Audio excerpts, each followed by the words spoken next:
युद्ध देखिए अंतिम उपाय कभी नहीं हो सकता है, शांति तो चाहिए ही, लेकिन सोच सामने वाले का भी तो शांति वाला हो तभी तो।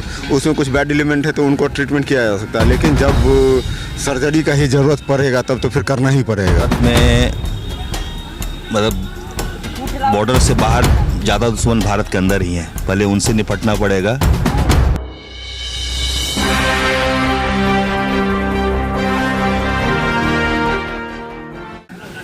नमस्कार, बिहार मिथिला न्यूज़ में आपका स्वागत है। मैं हूं मनोज। देखिए, स्कूल से लेकर के कॉलेज, हर चौक चौराहों पर, चाय की दुकानों पर हम पहुंचते हैं जहां लोग होते हैं। सवाल ये है, अभी हम दरभंगा के विश्वविद्यालय जो कैंपस है वहां पर चाय की दुकान है, जहां युवा हमेशा यहां जमा रहते हैं और खासकर यहां अपने विचार व्यक्त करते हैं। पहलगाम में जो घटना घटी है उसके बाद सभी मोदी के रिएक्शन पर चर्चा कर रहे हैं कि कब होगा जवाब जो मोदी बोल के गए। यहाँ पर मधुबनी में जब आए थे मोदी जी, उन्होंने कहा था कि कल्पना से ज़्यादा अंजाम भुगतना पड़ेगा उनका। क्या आप लोग इंतजार कर रहे हैं? क्या देखिए, मोदी जी हैं, भरोसा तो है ही। उन्होंने कल न्यूज़ जैसा देखा था उसमें आया भी था कि सेना को उन्होंने पूरी तरीके से खुली छूट दे दी है। सेना अपने हिसाब से जगह समय सब कुछ तय करे और उसके बाद उस पर रिवेंज ले। तो उम्मीद है कि बहुत जल्दी हम लोगों को कुछ सुखद खबर देखने को मिलेगा। अच्छा, क्या लगता है कि ये अति हो चुका है? अब लोग, पहले तो युद्ध के फेवर में कोई नहीं थे, अभी भी भारत सरकार नहीं है, वो चाह रही डिप्लोमेटिक या अलग अलग स्रोतों से दबाव डाल दें। क्या लगता है युद्ध ही इसका अंतिम उपाय है? युद्ध देखिए अंतिम उपाय कभी नहीं हो सकता है, शांति तो चाहिए ही, लेकिन सोच सामने वाले का भी तो शांति वाला हो तभी तो। उसमें कुछ बैड एलिमेंट है तो उनको ट्रीटमेंट किया जा सकता है, लेकिन जब सर्जरी का ही ज़रूरत पड़ेगा तब तो फिर करना ही पड़ेगा। अंग काट के हटाना ही पड़ेगा तो हटाना ही पड़ेगा, और कोई उपाय नहीं है उस चीज़ का, यही ज़रूरत है। ये हिंदू पूछ करके मारा गया, इस बार स्पेशल है। क्या लगता है कि इसका उद्देश्य क्या रहा होगा? जम्मू कश्मीर से हिंदू को भगाना, क्या ये 90 के दशक में हो चुका है पहले ही, और अभी भी वही है कि जो 370 हटाओ उसके बाद ये था कि वहाँ पर में दोबारा से सेटलमेंट हो पाएगा। कश्मीरी पंडितों का या जो भी हटाया गया उन लोगों का बिजनेस बढ़ाने के लिए बाहर के व्यापारी आएंगे तो उनका जात धर्म देख करके नहीं है, जिनके पास में आइडिया होगा वो जाएंगे। लेकिन ये कम्प्लीटली एक ये इशारा दिया गया है कि मुस्लिम के अलावा कोई भी वहाँ पर में सेटलमेंट नहीं कर सकता, ना बिजनेस कर सकता, इस सब तरीके का है। तो कुछ लोग तो बैड एलिमेंट हर जगह पे हैं ही, उनका ही है ये।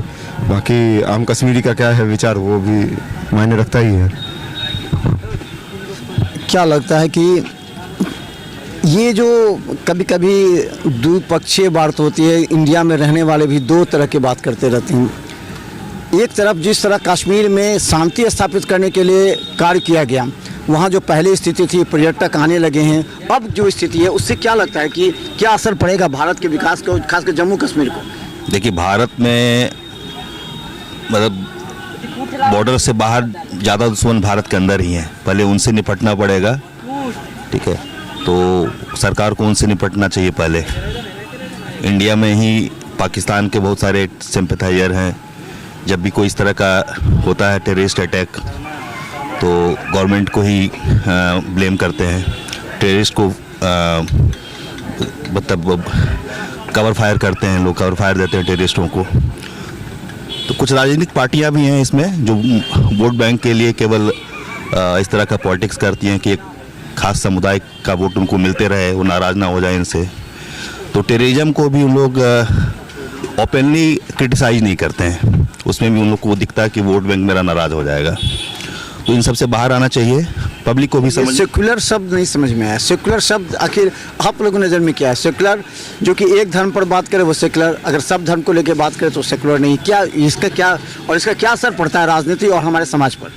एक धोखा है, एक धोखा है। अगर आप एक खास समुदाय का बात करते हैं तभी आप सेकुलर हैं। अगर आप देश की बात करते हैं या बाकी कम्युनिटी की बात करते हैं, बाकी रिलीजियस ग्रुप का बात करते हैं तो आप सेकुलर नहीं हैं। तो ये बहुत दिनों से धोखा होते आया है। एक तो सेकुलर वर्ड था ही नहीं हमारे कॉन्स्टिट्यूशन में, उसको डाला गया इमरजेंसी के दौरान डाला गया है ना, तो ऐसे ही अनकॉन्स्टिट्यूशनल है ये। तो कैसे लगता है हिंदू को टारगेट किया गया, इसमें नाम पूछा गया, वो जो कहे कि हाँ हम हैं तो कहा कलमा पढ़ के सुनाओ। तो ये पहली बार इस तरह का हुआ, लेकिन ये मानसिकता क्या बताता है और इसको लोग कवर क्यों कर रहे हैं?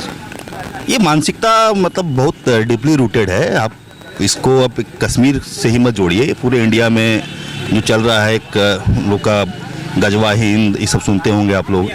बहुत इस तरह की एक्टिविटी चल रही है। वक्फ बोर्ड का जो भी लॉ आया उसका प्रोटेस्ट, सीए का प्रोटेस्ट, ये सब एक इंडिकेशन है कि आने वाला टाइम जो है ना थोड़ा सा टफ होगा।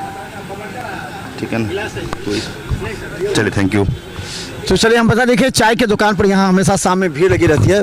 यहाँ तो काफ़ी लोग आते हैं, बहुत लोग आते हैं, युवा लोग आते हैं, सभी जी, क्या युवा बात बुजुर्ग। चलती है जब पहलगाम पर बात होती है कि जो वहाँ जो 28 लोगों को मार दिया गया? बात चलती है, लोगों का कहना है कि उसका बदला लिया जाए, भारत को भी जवाबी कार्रवाई करना चाहिए, यही सब लगता है कि लेकिन लेट हो रहा है, अभी तक कोई कार्रवाई नहीं हुआ। 12 दिन हो गए मोदी जी यहाँ 12 का दिन हो करके गया। गए थे, जो अपना से बात क्या रहता है, युद्ध ही अंतिम विकल्प है, युद्ध होना ही चाहिए, या फिर इसका कोई और उपाय हो सकता है पाकिस्तान को दबाने के लिए? अगर युद्ध हुआ तो थोड़ा दिन वो शांत रहेगा और बाद से फिर कहीं ना कहीं कुछ करेगा। तो इसका अंतिम विकल्प क्या है, क्या हो सकता है इसका, क्या करना चाहिए? जो देश के अंदर भी हैं जो लोग कहते हैं कि नहीं, कुछ खुल कर नहीं बोलते, कभी बड़ा जुलूस निकालते, लेकिन 28 लोग की मौत पर कोई जुलूस बड़ा नहीं निकला, क्या कहते हैं ऐसे लोगों को?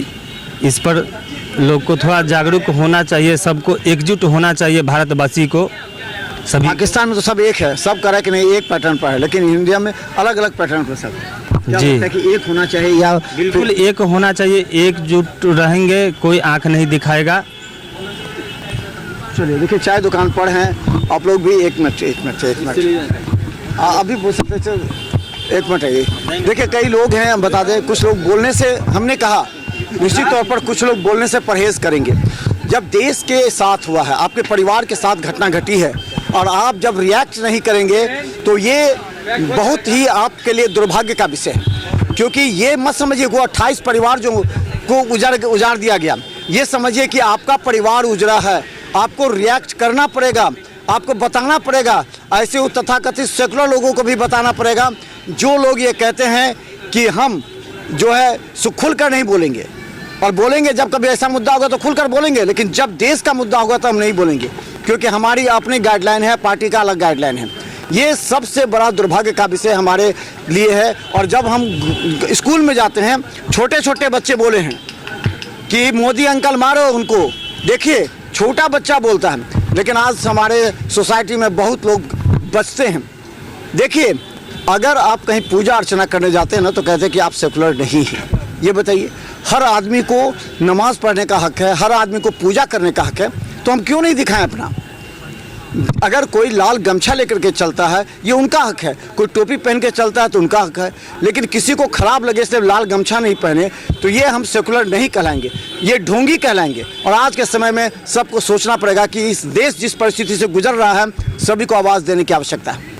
देखते रहिए बिहार मिसाल न्यूज़, यूट्यूब में सब्सक्राइब कीजिए, GT+ सिटी केबल और 10 चैनल पर लाखों लोग हमें हर घंटे देख रहे हैं। धन्यवाद।